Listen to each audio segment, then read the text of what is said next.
మనతో పాటు senior sports analyst Sudheer Mahavadi మనతో పాటు లైవ్లో జాయిన్ అవుతున్నారు. వారితో మాట్లాడి మరిన్ని వివరాలు తెలుసుకునేటువంటి ప్రయత్నం చేద్దాం.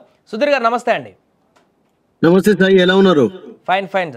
సో సుధీర్ గారు, ఇప్పుడు నిన్న ఆడిన మ్యాచ్ మనం చూసాం విరాట్ కోహ్లీది. సో ఎప్పుడు లేనటువంటి విధంగా, అంటే కొడుతుంటారు కానీ ఈ మధ్య కాలంలో ఎప్పుడు లేనటువంటి విధంగా విజృంభణ కనిపించింది. నిన్న 7 సిక్స్లు కొట్టాడు మ్యాచ్లో విరాట్ కోహ్లీ. ఇంత అగ్రెసివ్ బ్యాటింగ్ చేయడానికి గల కారణాలు ఏమై ఉంటాయంటారు? ఐ థింక్ అతను మ్యాచ్ అయిన తర్వాత ఇంటర్వ్యూలో క్లియర్ గా చెప్పాడు సాయి, ఇప్పటికీ కూడా ఫిట్నెస్ పైన చాలా కాన్సన్ట్రేషన్ చేస్తున్నాను అని చెప్పి, అండ్ ఫిట్ గా ఉన్నంత వరకు అతనికి ప్రాబ్లం ఉండదు.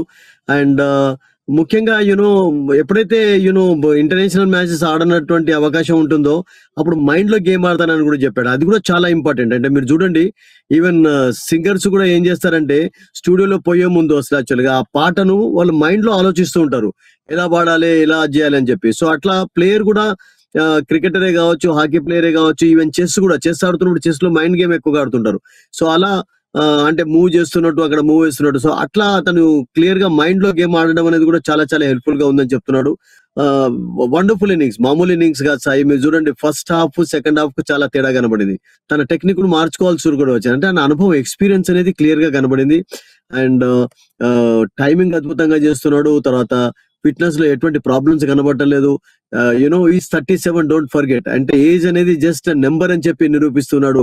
ఆస్ట్రేలియాలో అఫ్ కోర్స్ 2 మ్యాచెస్ లో డకౌట్ అయిన తర్వాత ఒక బ్రిలియంట్ ఇన్నింగ్స్ ఆడాడు. అండ్ రోహిత్ శర్మ కూడా, మీరు విరాట్ కోహ్లీతో పాటు రోహిత్ శర్మను కూడా క్రిటిసైజ్ చేయడం చాలా మంది చూస్తూనే ఉన్నాం మనం. బట్ ఇద్దరు కూడా మంచి ఫామ్ లో ఉన్నారు, మంచి ఫిట్నెస్ కనబడుతుంది. ఫిట్నెస్ అనేది చాలా ఇంపార్టెంట్. ఎందుకంటే మీకు ఫిట్ గా లేనట్లయితే మీకు ఆ బాడీలో ఫ్లెక్సిబిలిటీ అనేది ఉండదు. మీరు బాడీ ఫ్లెక్సిబుల్ గా ఉన్నప్పుడు మీరు ఆ స్ట్రోక్స్ ఆడలేరు. ఫుట్ వర్క్ లో కొంచెం మీకు లోపాలు కనబడుతూ ఉంటాయి. మీరు బ్యాక్ ఫుట్ కానీ ఫ్రంట్ ఫుట్ కానీ అద్భుతంగా ఉండింది. And all type of shots ఆడాడు. తనకి ఇష్టమైనటువంటి స్ట్రోక్స్ ఎక్కువగా చూసాం.